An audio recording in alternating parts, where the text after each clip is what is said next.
Tawagin po natin si Sister Juliet. Siya po ay magbabakasyon. Bakasyon! Sana pray natin siya hanggang February ka.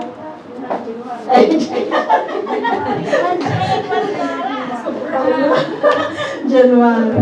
Let's pray for her sa kanya pong pag-uwi, mga kapatid. Panginoon, thank you for all the favor na inyo po may pinagkakaloob sa bawat isa sa amin, sa blessing, Panginoon, at sa kapatid namin, si Sister Juliet. We thank you so much, Panginoon, kung paano na kayo, Lord God, ay bless sa kanya, sa kanyang pamilya, at Lord, sa kanya pong desire, sa kanya pong Panginoon, excitement na makita ang kanyang pong mga pamilya sa Pilipinas.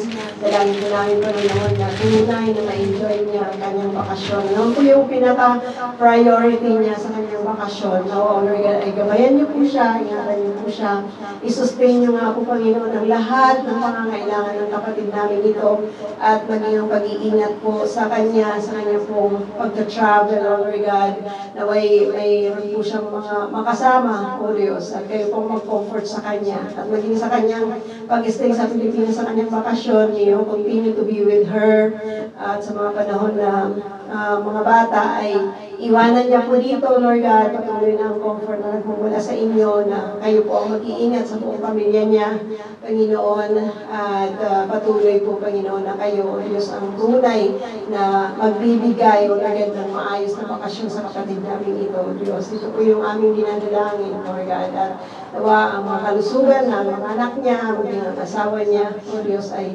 patuloy na kayo, Panginoon, ang tunay na magbigay ng maayos na kalusugan, Lord God, at lahat ng mga worries, O God, we just lay down everything to you, Lord God. Thank you so much, God. We bless you. We worship you. At patuloy namin pinagkakatiwala ang aming kapatid na ito. Salamat sa inyo pong pagmamahal, O God. Kung aming nalangin na may pagpupuri, pagsamba at pagmamahati in Jesus' name. Amen.